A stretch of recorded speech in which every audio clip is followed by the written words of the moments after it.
This is an 8-iron and it's a dead shank. That's the muff.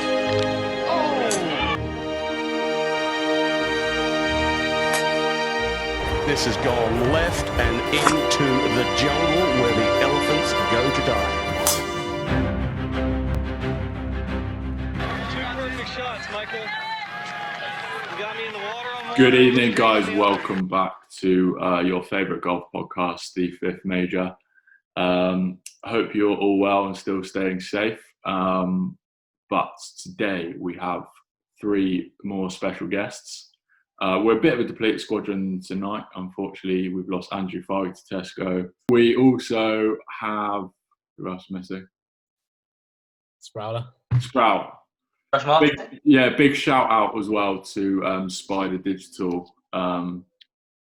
Done a great job with our new logo and great supporters of the podcast. So big shout to them. Great. Fortunately, Tom Sproul, founder of Spider Digital, cannot make it tonight. He's got some more issues, but that's part and parcel of being an entrepreneurial man like himself. Anyway, today we have a very special man making his debut. What can we say about him? Well, he hits absolutely huge bombs when he can keep it on the fairway. Big left miss, big right miss. Very famous for not quite breaking 100 on NUGC's mini break down to Wentworth. He needs absolutely no introduction. It is Alex Holding. Welcome to the pod, mate. Hello, everyone. Good evening. Good to see you, mate. Thank you very much for joining us today. Love the Dyson Airblade in the background as well. Also with us, we've got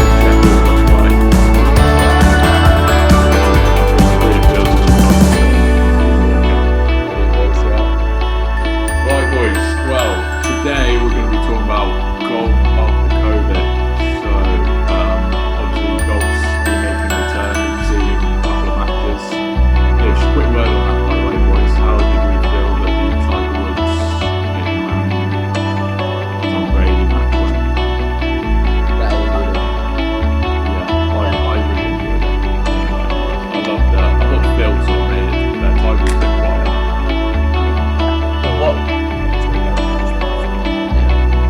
That Brady hole out was that was incredible.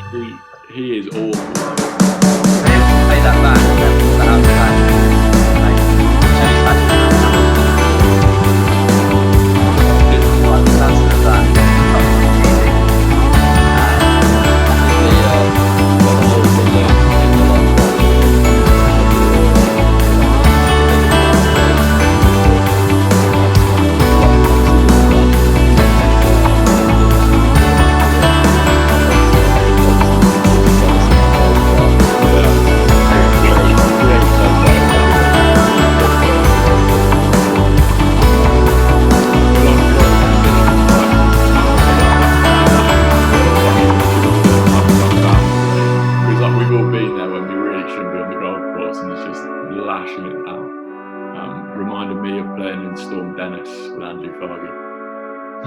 Female player in England or something, whatever she was. Anyway, I thought that was really good. Yeah, Brady's awful. What was he meant to be playing off? 6 or 7 or something?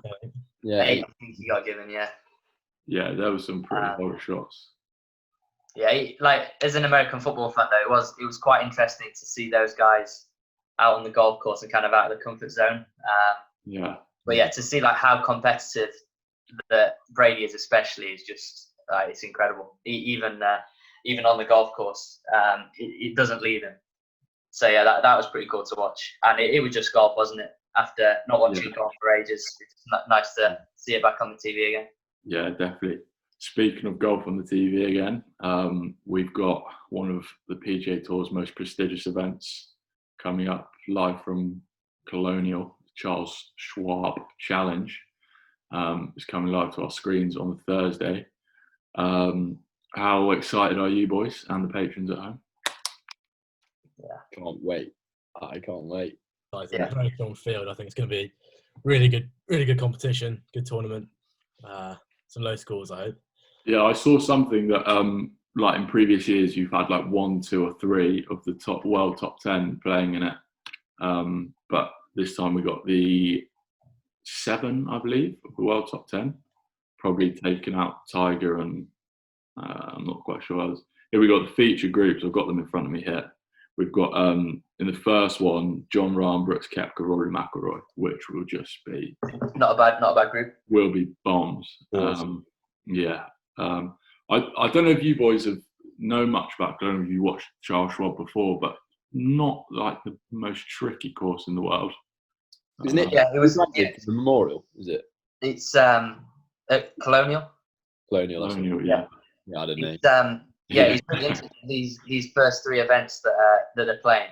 One at Colonial, and then they're going to Harbour Town the week after, and then TPC River Highlands, and all 3 are events that are kind of like, short hitters.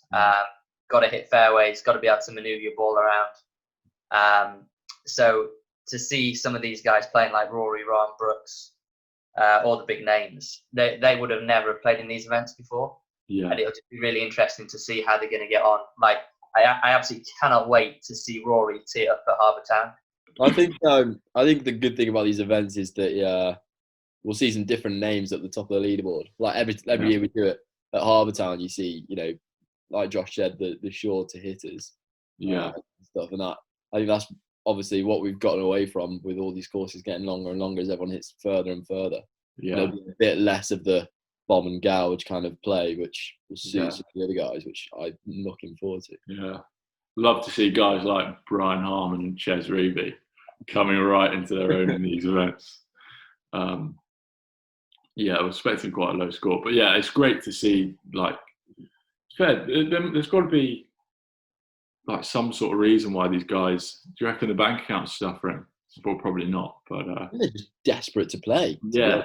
Like we all have. Like, you see the golf courses at the moment, they're just absolutely rammed with every man and his dog that all of a sudden wants to play golf because it's like, a good chance to get outside and get out of lockdown, and obviously they are professional athletes that are used to doing this so much anyway, so they'd be raring to go more than anyone else, I think. Yeah, definitely. Yeah, so I just think it'll be great to see McIlroy playing these courses that are coming up. So yeah, Harbour Town, he's never played at before, and probably would have never have played at. And yeah, the way Harbour Town is, you wouldn't necessarily say it suits Rory's game. So it'll be really interesting to see how he goes about playing that course. I'd imagine probably a lot of irons off the tee, which he won't be used to hitting. Yeah. I mean, he just won't be able to hit driver on some of them holes. A lot of really tight dogleg holes, and driver will just be going just straight through the fairway. So completely different to anything that he would normally play. So I think that'll be a true test of where his game's at, especially his approach shots to the greens and how well he can control his ball. So really looking forward to seeing him playing that course. Yeah, I saw something about him recently that he was like one of the best. Like, he'd climbed to I don't know if he was like first gained in strokes approach to the green, like especially with wedges. Really? Apparently, I'm pretty sure his stats have completely so good now. So he might. He's definitely got a lot better, hasn't he? Yeah, without question. So, but Harbour Town will be a real test. In fact, all 3 of these courses. At Colonial, that's another one. You've got to be straight, short enough. TPC Islands, got to be straight, short course. I watched a GM Golf video. I don't know if the patrons at home watch GM Golf, but they play Colonial and they're sort of like scratch golfers. Anyway, you put it in the rough there, it is like thick, like you can't see your ball, sort of stuff, unless you're like on top of it. So yeah, you got to hit fairways. Although I think it's isn't it where Ben Hogan played? I think it's called Hogan's Alley. I think it's his home course. So I mean, if it's his home course, then it's going to be a ball striker's paradise, isn't it? Yeah, I think it might be a par 70 as well, which obviously I think you're right. Always benefits the shorter hitters. But yeah, anyway, that was the first feature group. We've also got Ricky Fowler, JT, Jordan Spieth, great mates playing with each other. This is all like TV, right? Surely, that are putting these groups together. We said earlier we got Justin Rose, Bryson, and DJ in another group. Not going to be a lot of talking in that group, but we'll see. I wonder if any players as well just hear your boys' thoughts on this. Any players are going to be really struggling with form, who maybe haven't been putting the hours in during lockdown. I think most of the players, they've got the facilities at home. Yeah. Like indoor simulators, TrackMan, all the technologies they need, putting green, short game facilities. So I think, on the whole, I think most of the players are going to be in pretty good form still. I think it'd be interesting to see their fitness, walking 4 rounds in the heat. I think it's going to get like 3 figures in the Fahrenheit this week. So yeah, it'll be interesting to see how they fare with the heat. But I think their game's going to be pretty good. Yeah. It'll be interesting to see. There is absolutely no form guide, is there? When has there ever been a tournament where nobody's actually played 3 months prior to it? So it'll be interesting to see what the bookies do in terms of the odds, because they've got absolutely nothing to go on, have they, other than like the DJ McIlroy match and Tiger Phil. But it'll just be interesting to see who's on form, because nobody knows, do they? Well, it'll be great to see 1 or 2 players, like random PGA Tour players, have a really tough day. Yeah. Just rack up someone in the 90s or something. That'd be brilliant to see. I think we might actually see that. Yeah, that's what I'm thinking. But the standard of golf's probably not going to be that good, really. That is one of my favourite things to watch, is someone hacking it around and pro. Like, it's awful for them, but we've all been there so many times. Yeah. It makes them seem a bit more human. When Kevin Na took 16 or something, exactly, making a 11. He won last year by 4 shots. So. Yeah, he didn't. Yeah, he could be one to watch. Sympathy. Who did? Kevin Na? Yeah, he won it last year. Oh, did he? He won it earlier this season as well, actually. I think it was the Shiner Open. Yeah, it's his kind of course. So, he's not the biggest hitter, is he? No. So, speaking of, I've mentioned the bookies there. Has everyone got a pick for the Charles Schwab, for the patrons, if they're feeling fruity with their money? Yeah, I think you guys can probably predict who I'm going to go for, actually. Go on, who's that? It's a guy from Sheffield. His name's Matt Fitzpatrick.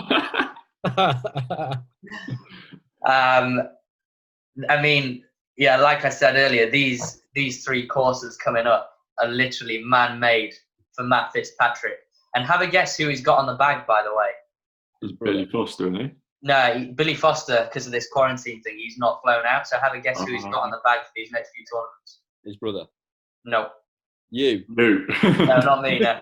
Joshua Wright on the bag. I wish. That would make a good pod. Go on. He's got Jim Bones Mackay on the bag, Mickelson's ex-caddy. Really? Bones rang him. He rang Fitzpatrick and said, is Billy going to be coming over? I think something like this. This is just what I've heard. And then Bones said, "Is there any chance that I'll be able to get you back for these tournaments?" Which kind of shows you that the respect that Fitzpatrick's got amongst the guys on tour. Yeah. That Bones is actually ringing him up, and I know Pete sent us all this that article about the caddies being interviewed, and I think Fitzpatrick he got like 24% of the votes for the most underrated player on tour. Yeah. I really wouldn't be surprised to see him break through on the PGA Tour in these first 3 weeks coming back. And you think this is the tournament? These are man-made for him. Maybe Harbour Town I'll call for Fitzpatrick. Yeah. 2 weeks time. It gets a bit windy there, doesn't it? Sometimes. It can do. It's on. It's by the sea, so He's got Harbour Town head cover on his bag, isn't he? Yeah, he's his favourite course. Yeah. He absolutely loves it there. Yeah. Just a word on the caddies as well. Obviously, with mentioning Billy Foster and Bones, the big guy, we'll also be sad to see Bones not on commentary. I think he's pretty good on the course. But just a word on the caddies. They've been out of work, these guys, and they're completely self-employed, and they've been earning absolutely nothing. As some of the patrons at home know, I am an official PCA member, and it's sad to see my industry, maybe not being slightly undervalued. So it'll be interesting to see, like Billy Foster, for example, obviously at the forefront of that, but there's going to be loads of caddies who just haven't been able to find work and are going to be out of a job for like travel restrictions, etc., etc. I think the work Finno's been doing, Ian Finnis, like Tom Fleetwood's caddy's been good. Obviously raised loads of money, like hundreds of thousands over. Obviously for the raffles, I don't know if you boys entered, but like I did, giving away some massive items, like I got signed memorabilia, like Ryder Cup, flags and bags and stuff like that. And I think he's raised quite a lot of money especially for those guys that aren't on like a retainer with like if they're not on a guy that's earned enough money. Be those lower earning ones. If you think the players are struggling for money, if they're up there, their caddy's going to be on even less, aren't they? So. Definitely, 100%. Anyway, tough world for the caddies, but let's hope the return to golf is successful.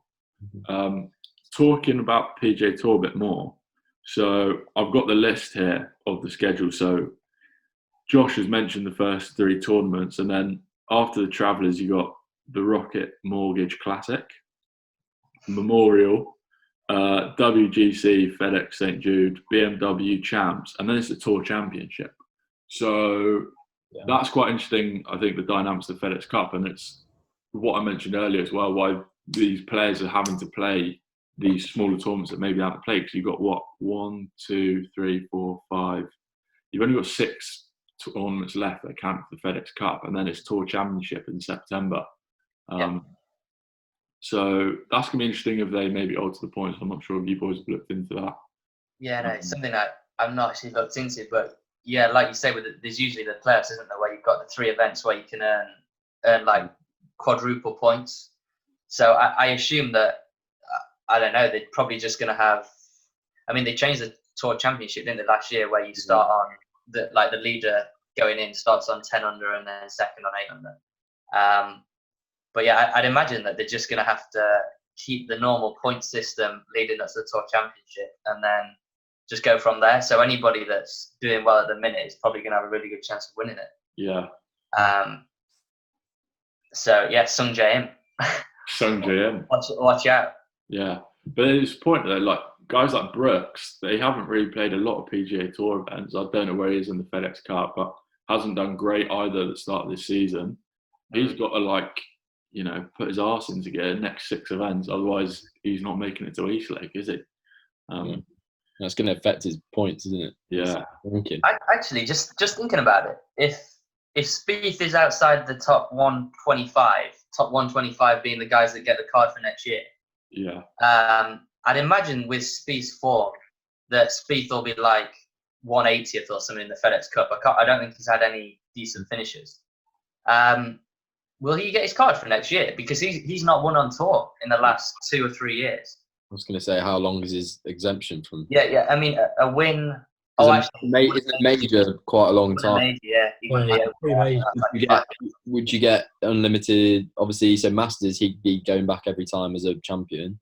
I don't know if US Open, like, they don't do the same there because it's an Open, do they?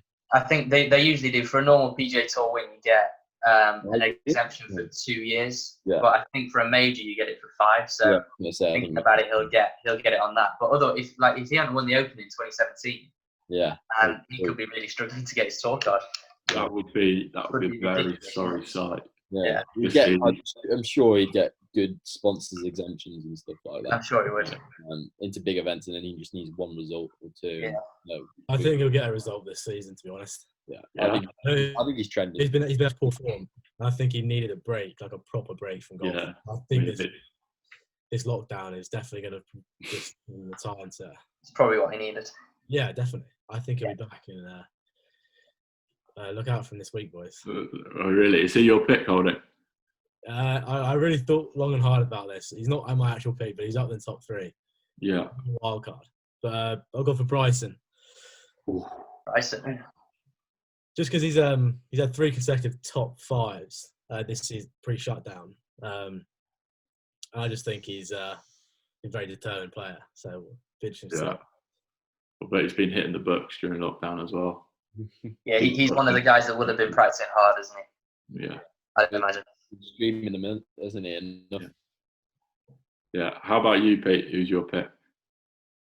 So I was actually going to go similar way to Holding. I was thinking potentially Deschambault or Spieth, but for variation's sake, I'm going to go with Rose. a man who's not got the best place amongst our hearts, but is an Englishman nonetheless. I'm going to go for Paul Casey. Oh. We're going to say Danny Willett. I thought it was going to be Willett as well, yeah. No, I'm going to go with Paul I Casey. thought the British thing. I thought you were going to say Patrick Reed. I thought, yeah. No, just a great. I think he's looked very solid all season to me. I think that he could have a little result here or there. He's always been there, though, hasn't he? He's always been always, sort of edging away. Yeah, exactly. So, and I think his iron play is quality. It's the kind of course you could see him winning at. Yeah, but I just saw it. When I was about 9, I won a signed picture of him, and that came out. We were clearing out the cover the other day, and that came out. So I thought, Paul Casey is my man this week. Yeah. How much longer do you reckon Casey's got at the top of the game? So what is he, about 41 now? He's got the biggest arms in the game. Yeah, the biggest forearms like that. Big Brooks. I reckon he might have got one more year kind of in the hanging around the world's top 20, and then I reckon he'll probably drift away. Yeah. I think he's got a couple more. What do you think about Woods then, Josh? Because Woods is 42, 43? I think Woods is 44 now, actually. But he's a completely different kettle of fish to Casey. Like, he is by far the best golfer that's ever lived. So, I think health-wise, what do you think? I mean, he's given. I don't know. He's really difficult. I think you'll see like a reduced schedule, like it's been in the last couple of years. He put on a stripe show in the match as well, didn't he? Yeah. I still think he's definitely got some wins left in him. I mean, even at Augusta for probably the next 8 years, he's going to be in contention because I think he said to himself he's going to give himself like 10 years, another 40 majors. Yeah, might beat Nicklaus's record. He's going to be there in the Masters, I'm sure.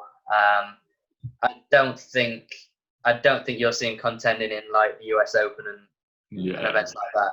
But he'll win the odd PGA Tour event. He like loves some of the spots, doesn't he? Like Memorial. He might actually win there this year, coming back. That could be his first event back. So watch out for him there. July 16th. Yeah, but I'm sure he's going to break Snead's record. Might just sneak into the 90s would be my prediction on PGA Tour wins. So get another 7. Ooh, 7 or 8. That's a big claim. I personally, I can see him contending for another, like a Masters or 2. I can see him contending, but I'm not sure. Obviously, like, even though I think his driving at the moment is the best it's maybe like ever been. He's like so straight, which is normally was a problem of his, but his iron play is so good. So he looks so comfortable hitting that cut, doesn't it? Yeah. So which is the first time in a while. On your good day. On a good day, which was not today. Anyway, I'm not sure how much Tiger will be playing though this year. As some of the patrons know, Fargy especially is a big is often supports the argument that Woods will never win again, and Woods, he's actually quite sceptical that Woods will actually ever even play a tournament again. I can't believe he doubts him. I can't see that. I don't know about never. Fargy just thinks that like he's just going to hit a 3-wood one day and then collapse on his knees again, and that'll be it. He does sticks. Yeah. I don't know. He's quite a reserved character, isn't he, Tiger? But I think last year's Masters just showed you can never doubt him. Ever. By the way, talking of Tiger, I think Pete, you told me that they're bringing a documentary out of him. Yeah. Oh yeah, I heard about that. Icon. Yeah, for any golf fans, that is going to be a must watch. Yeah, that's going to put The Last Dance to shame, isn't it? Absolutely, yeah. I mean, I could just see like the closing sequence with them playing The Eye of the Tiger and showing like all the emotions of him and his dad, winning the Masters is going to be. Aren't they going to delve full scale into like the sex scandal and everything like that? Yeah, I think so. Well, they're basing it on that book, which I read it over Christmas, and it was so interesting. It went into so much depth about literally from the moment he was born all the way through to like the Masters win. So yeah, I don't know how many episodes they're going to do, but it'd be really cool to see something like The Last Dance and do like a 10-episode series on it and really go into it. I'd love to see that. Definitely. I watched him v Phil final round 2001 at Augusta the other day. On YouTube? No, it was just on Sky Sports actually. It was one where I think it was on 13 when he always goes on Phil, hits that cut round, and then he like just flies him. Phil hits cut drive around those trees. Yeah. And then he just hits this sweeping draw with a 3-wood and flies him by like 20 yards. Yeah. He in 2001 he hit 3-wood 8-iron into that hole. I don't know how long. It's like that is 495, I think. Yeah. But around a corner. Round a corner, yeah. Yeah, when we were talking about like he was hitting his 3-wood past Phil's like When you talk about that on the range, he's like kind of like that. Yeah. First time they spoke all day or something. Yeah. That was his fourth major win in a row as well. Imagine that happening now. Do you know? Apparently, I'm not sure if this is true. Josh, you could probably confirm this or not after reading the book. Apparently, whenever Sports Illustrated want to get him on the cover or get an article from him, they didn't particularly want to do it. They've like basically like blackmailed him, like threatened him with exposing his like some of his scandals or his affairs or not while he was alive. Yeah, the book goes into all of that, all of the scandals and things, and like it's obviously a bit of time since I read it, but there was definitely something kind of as it was all about to come out, maybe like 2007, I think, where he'd been caught sleeping around with everybody pretty much, and I think some people did know, and he always hated doing interviews, but I think he had to do an interview with, it might have been Sports Illustrated, to kind of keep the rumours down, and eventually it all came out in the end. So imagine like obviously the pressure of that as aside the golfing as well. Obviously, you're not the only person that could really do that is Tiger, because he doesn't really give a crap. He doesn't care.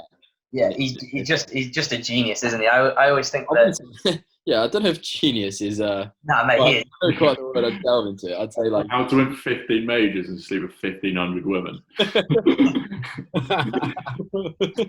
With a golf club in his hand, the guy's a genius. And I always think sometimes some people have just got it, and no matter what's going on in their personal lives, it doesn't matter. They're just that good. It almost made him concentrate even more on the course. It was just the place where he could get away from it all. I reckon. I think he's become a lot more likable in the last couple of years after having. Without question, I think the back injury completely changed his outlook on life. Yeah, well, just having a kid as well, I think. Literally brought him down to his knees. Yeah. Anyway, enough about Tiger, boys. We've talked about Tiger all night. We should actually do a Tiger tribute pod. I don't know how we'd do that. Anyway, that's what I'll do. So only 6 events until Eastlake, and so there's been a lot of cancelled events. I'll just list a few that have been cancelled. The Players, the WGC Match Play, which is mine and Kevin Kisner's favourite of the year. The Zurich Classic, which is where the less PGA Tour players pay or get on the blower to the better PGA Tour players to try to get themselves a PGA Tour title, a la Ryan Palmer last year. The Open Championship is currently cancelled. Also, bigger events, the Wells Fargo and the Barbasol Championship has sadly been cancelled. So we're not going to be seeing them on our screens in 2020. Can you hear the train? Yeah, I was going to say who lives by a train. That's a train. Never mind. So there's quite a few big events going to get cancelled, which is sad, fair enough. The European Tour's been much harder hit, which we'll get onto later. But the Open, what is your boys' thoughts on what's happening with the Open at the moment? Great show. Yeah. Well, What in terms of what they've just cancelled it? Well, yeah, from what I've heard, they've just cancelled it outright, and they're just going to skip it. Apparently, the reason like them and Wimbledon that are the only people that have fully cancelled their events. The only reason they're the people to do so is because they're the only ones that pay like the £1 million extra pandemic cover insurance wise. Yeah. So the only people that are actually insured. Yeah. I think it sums up the approaches of US and England in terms of this coronavirus. I mean, I don't really think that there's any way. I think, well, it's actually worse in America, isn't it? Or that they've had I know there's a lot more people, but like loads more deaths than what we've had. And yeah, I think the UK government are obviously taking it a little bit more seriously than what Trump is. So I think that's probably why. I don't think you'd be seeing. I mean, they're playing the PGA on the 6th of August in California. I don't think if that was being played in the UK, you wouldn't be seeing that. No, you wouldn't be seeing that happening. Not at all. And that's a point actually, because so presumably for the foreseeable future, there's going to be no fans at events. I think Brooks Koepka was quite vocal that they're just going to lose so many balls with no fans, which will be brilliant to see. It'll be great to see. And also, do you guys know they're carrying bags? Well, obviously there's caddies, but yeah, where I caddy, we're not allowed to carry like the bags. We literally just walk and give them the yardages and stuff at the moment. Anyway, that'll have to be seen too. But yeah, golf without fans. What do you guys think for like these small time events? Obviously, we want golf on the TV, which is brilliant. But what do you think? No fans. How's that going to differ it? Brilliant. Bring them down to our level. Yeah. Losing balls when you strike one up the middle of the fairway. Yeah. Welcome to our world, boys. Yeah. I think they'll still have a fair few stewards out there. Yeah. It still won't be quite like what we're used to. Yeah. There are definitely less. Some of the pressure off the players. Yeah. So again, Holden. Coming into 18, like without a big sort of fans, they're not going to be there watching. So probably ease the pressure sometimes. I don't think any of them are going to block one into another fairway and have another group pick it up. Like I honestly so much.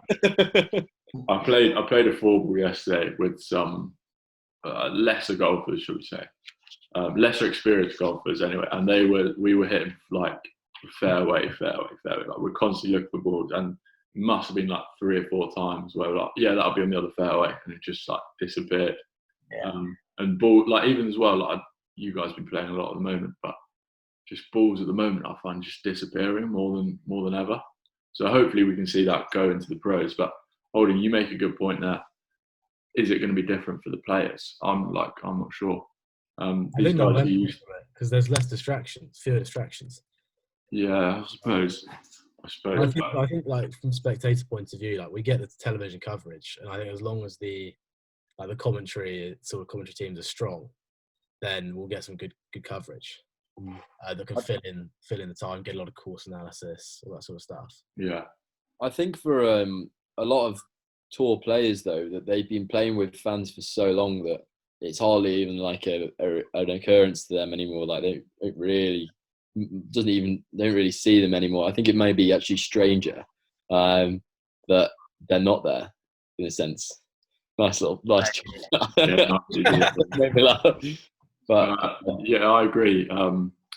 Bring it back to the Open as well. I think that's a reason. Like I've heard events have had to cancel because they need the revenue that tickets are going to bring into them. Yeah, the tickets must be a pretty big chunk of that. Yeah, well, obviously you've got big sponsors, especially in the States. The European Tour would definitely suffer more from. I think it has as well. We'll get onto that later. But yeah, the Open for me, the Open wouldn't be the Open if there wasn't when I think Open, I think like crowds of people rushing around players on like burnt fairways. I just can't imagine it with no people. I don't know about you guys. I don't think they're holding off spectators for the first few events, but I think it's the Memorial where they're having fans back on the course. Oh, really? Yeah, I think it is. 8,000 spectators are going to be allowed on the course at one time, which is pretty soon. Like that's what, July? You think though, golf course is a big place, like 8,000 people. You can easily maintain more than 2 meters if you like. Yeah, I mean, I think they were still saying that even though they've got permission from the state Okay. to actually get that happening, but I think they're still follow social distancing regulations, which will be pretty hard to monitor. Yeah, I imagine it'd be quite relaxed, particularly because it's in America. Which is I have seen in the States where there's a lot of disparity between, like New York, for example, like really densely populated. There's like just got like a lot worse than states like Texas. Or I don't know. I don't know the figures. Probably. No, it's definitely worse than like LA. Disparity between the states. Definitely. I think if the second sort of spike, as it were, that we're all anticipating, if that's not going to happen for a while, then I don't see why the spectators can't get back on the course and creating a good buzz and atmosphere. But I agree. In terms of watching it on TV, though, like the Open without spectators, I don't think like I'm just that desperate to just see some golf now. Yeah, no, I know it would be. It's always far better with the spectators there, but I just want to see golf again. I'm not actually that bothered if nobody's watching. Doesn't bother me too much watching it on TV. So I think it could add a bit more chance for us to listen a bit more to the players and stuff. Yeah. We could have on-course microphones rather than having to mic players up. And obviously, you haven't got any fans like cheering or anything, so you're not going to be like not going to have to filter out any noise. So you might be able to just listen them in on that way. So they will filter out some expletives, I imagine. I hope not. Who was it that said that? Was it Charles Barkley that said that? No, it was who's the top player, American, very slow, Cantlay. It was Cantlay. On the tee. We like him here on the pod as well. He's not shy of an expletive or two either. So I've heard. Just want to clarify as well. I did say there was 6 tournaments for the Tour Championship later. There's more than that, but there's just the tournaments I got written down. So, but there's a lot of tournaments that are missing out before the Tour Championship. So before like the patrons at home start fact checking me, I apologise. Yeah. Anyway, so another bone of contention is the Ryder Cup, where I think Rory's come out and said without fans. What are your guys' thoughts on that?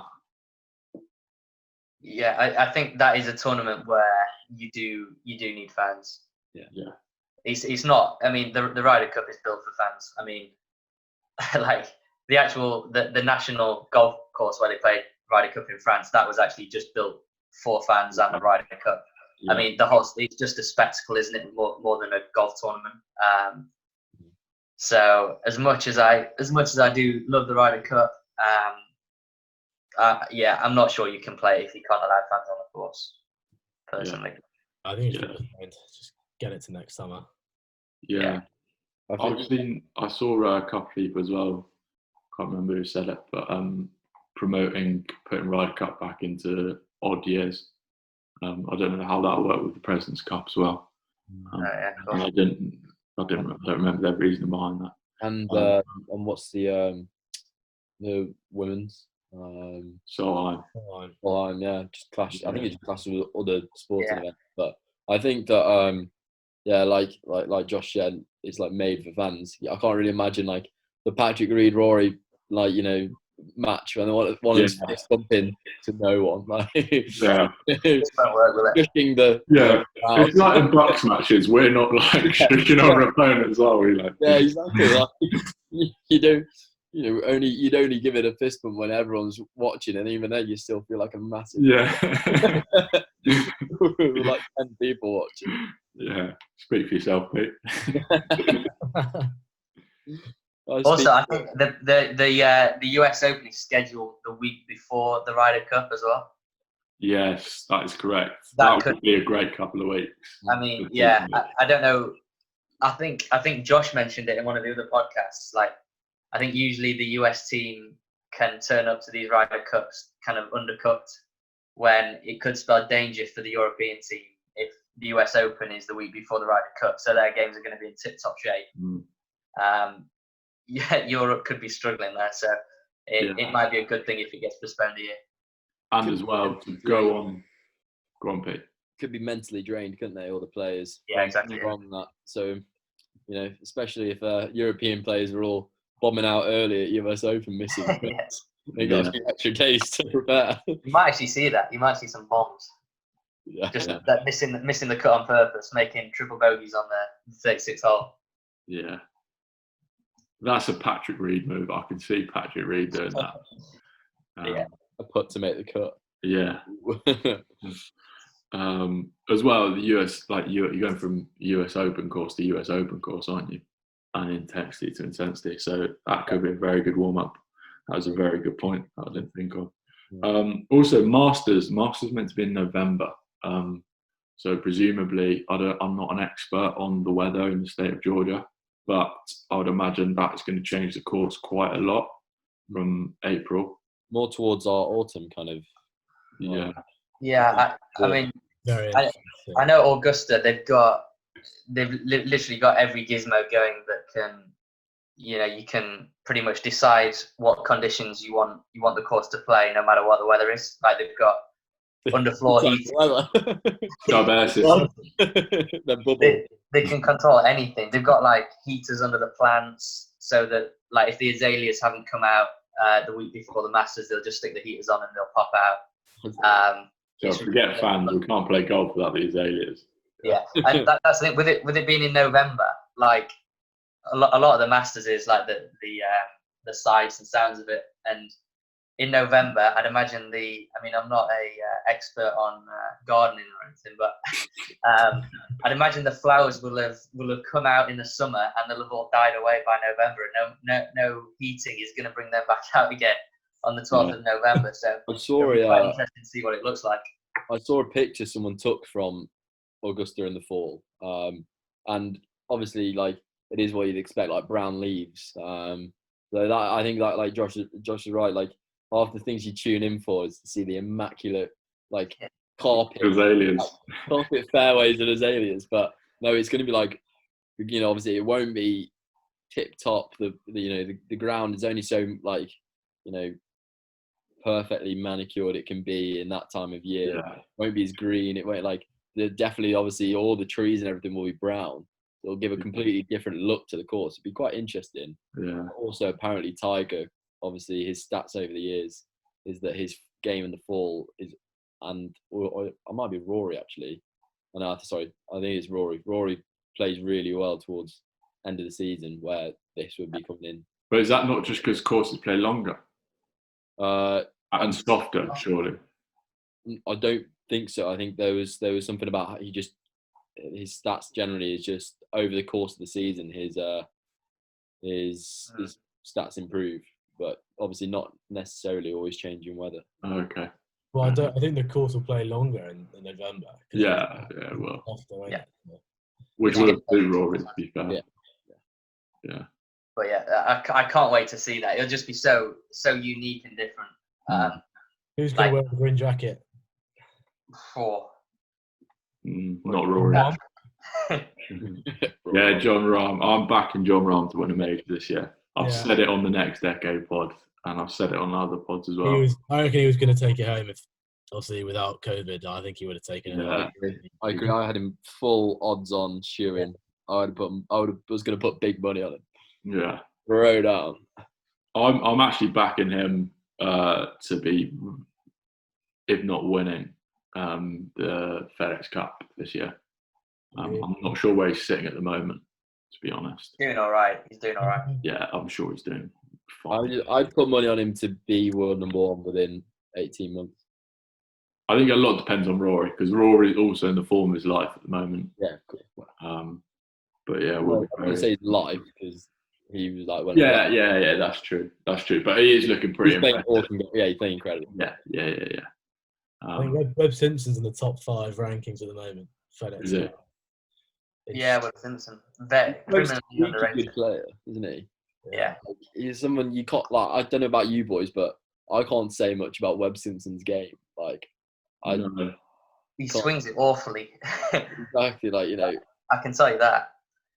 Yeah, there's a Brendan Todd as well in top 5, and Sung Jae. Yeah, did Brendan Todd win back to back in the wrap? Yeah, he nearly won 3 in a row actually. Yeah, he was leading going into the final round of I think the third event they played, and if he'd have won it would have been 3 in a row.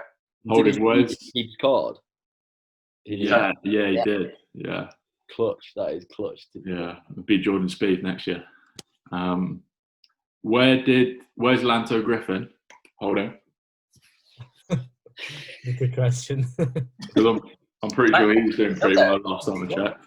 He bought his mum a car or something when he won the tournament. He's in 8th place. Oh, you know what? Here's my pick for the Charles Schwab. So patrons out there, go put your money on Lanto. He sounds like an F1 driver. He sounds like Lando Norris. Yeah. Have you seen the video where like he tees off and somebody in the crowd as he tees off shouts 1 point Griffin? He loved it as well. He was getting involved in the So funny. Great bloke. Right, that's enough about the big boys. We'll move back to a bit closer to home. So the European Tour's gone a bit of a different route, as we mentioned earlier, to the PGA Tour. It's announced a UK swing, if you will, starting on the 22nd of July with the British Masters, hosted by Lee Westwood at Close House. I think he hosted it a couple of years back there. And then for me, I think it's a couple of pretty hodgepodge tournaments that they've just created. So on the 30th of July, you got the English Open at the Forest of Arden, which I'm pretty sure was the scene of Aidan Sinclair's absolute muggery. Which, if you know, you know. And then you got the English Championships. I'm not sure how they differ to the English Open. That's the Hanbury Manor. And then this is what gets me. 13th of August, you got the Celtic Classic at Celtic Manor. And on the 20th of August, you got the Welsh Open, also at Celtic Manor. Yeah. For me, it just feels like the European Tour's just scrambled about, realised that because they've got a tournament in a different country every week, that's not going to be viable. So they've just called up like 6 or whatever the best courses in the UK and just say, can you host a tournament? And whoever said yes is like, it's bingo. What are your boys' thoughts? Apparently, so the reason they're doing 2 from Celtic Manor is because basically the players will be living at Celtic Manor in the hotel.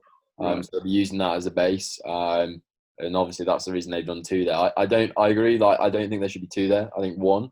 I mean, there's loads of other great courses in Wales, especially if you haven't got spectators.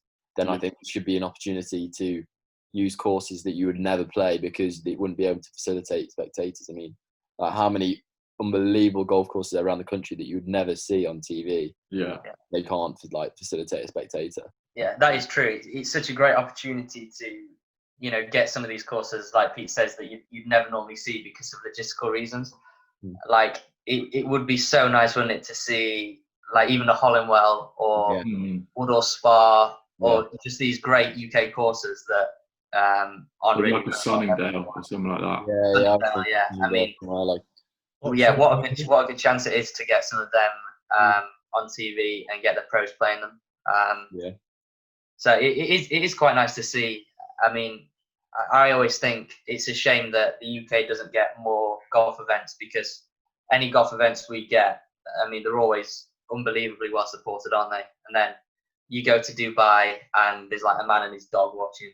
And they're always the best players as well. They go to Dubai and we get, you know, usually not the not so good players. So I think it is great that we get to see a few other courses, but it would have been nice to see like a Sherwood Forest or one of those kind of courses in it as well. But never mind. Yeah. Also, the prize funds. So I saw a few words by Colin Montgomery, called it a total reset and distressing. So the prize funds, the purses, are all under £1 million. Whereas in the PGA Tour, you got like $7-8 million for all of them. But and there's only like 6-7 tournaments. And the European Tour is definitely like the less players on the European Tour, they're struggling to make a living, sort of between Challenge Tour and European Tour, and they're just really going to struggle because of the lack of funding that's being provided. So Monty wasn't happy about that. Any thoughts on that? I think you've probably got to reset your expectations a bit. I mean, these events have literally been thrown together. So even if the purse is £800,000, it's better than nothing, isn't it? Yeah, absolutely. And I mean, you can guarantee the winner will still probably be getting paid £200,000 or something. So it's still not bad money, is it? No.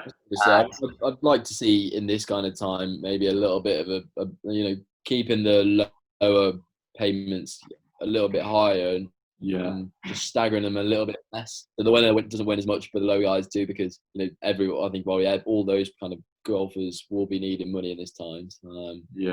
Even though it's a less reward for playing better, but still, I just think that.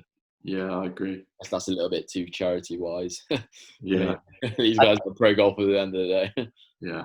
It's just the times that we're in at the minute. I think it's not only golfers, but like everybody's struggling. Anybody that owns a business or got a job, I mean, loads of people are going to lose their jobs because of this. Business is completely down. I mean, it's just a difficult situation all around. So I'm not sure the golfers can really moan too much, because everybody's in the same boat pretty much, barring a few. That is true.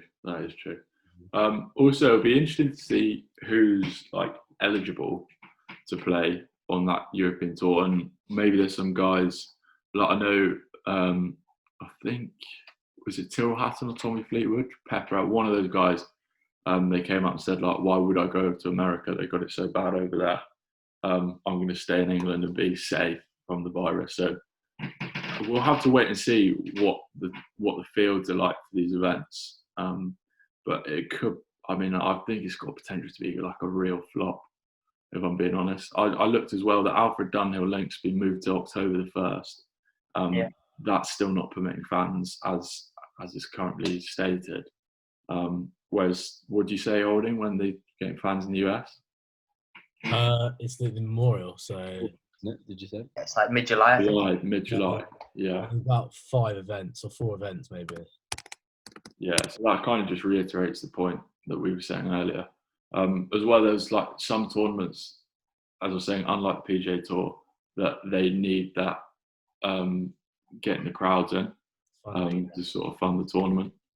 Yeah. But we'll have to wait and see. The BMW PGA, obviously European Tour's flagship event, that's been moved to October 15th. Holding, we mentioned earlier that you struggled on a little mini break down to Wentworth in some more autumnly, wintry conditions. You want to share with us how difficult that course can be playing? I think the score speaks for itself. It was double digits, I can tell you that now. But yeah, it's pretty tough, and I think a lot of the players are so used to well manicured, well kept courses, pristine condition, and particularly in the weeks they play it. Yeah. And obviously, I'm sure it'll be close to it, but it's not the same. It's like we're saying with Augusta in November. Even that's going to be playing different for the players just to that, and playing a course like Wentworth when it's wet and boggy. In fact, it was end of October, wasn't it? November when we played Wentworth. Exactly. Yeah. So it started. I think it's first week of November. Yeah. And it would. I mean, to be fair, I'm giving Holding a lot of stick. I struggled big time as well that day. Yeah, also, I think it's nice because it'd be nice to see the players fare, like see how they fare, because it's so more relatable. When you see a player, struggle in those conditions that are struggling every day. It would be nice, wouldn't it, if they're wearing Galvin greens and it's 5 degrees and drizzle in the air. Yeah. It would be nice to see that. Those are my favourite opens when they just gale. Right? So gale, shooting 9 over, and you're like. It'd be good to see them without caddies as well, having to dry their own clubs and hold their own umbrella and try and keep things dry. That'd be so nice. Yeah, how weird was it seeing like Rory and everyone carry? Like, but I could predict it. You knew they were going to just use it as an advertisement for their carry bags. Of course. Tailor made. Yeah. Oh, that's brilliant. But I mean, all in all, how good? I'm just looking what I've got down here. How good is this autumn of golf going to be? I mean, I know, Major, you say these European Tour events might not be that great, but nevertheless, we've still got like nine events going on in the UK, and then you've got the PGA in August, you've got the US Open in September, and then the Masters in November.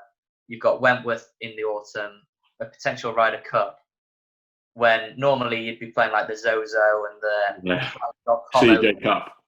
Yeah, which nobody's bothered about. So I mean, whatever does happen, I mean, we're going to be able to see some great golf over the next 4 months or so. Yeah, I completely agree. Anyway, I think we'll wrap it up there, guys. So I hope we've given you a bit more of an outline of what's going on as of this week and going forward with golf on TV. I hope we're all looking forward to it, and hopefully it'll be a safe and successful return for all the players and everyone around the world of professional golf. We'll have to wait and see. But thanks again, boys. Alex Holding, Pete Walker, and Josh Wright for joining me. I hope you enjoyed the video, and we'll see you on the next one, hopefully. Cheers.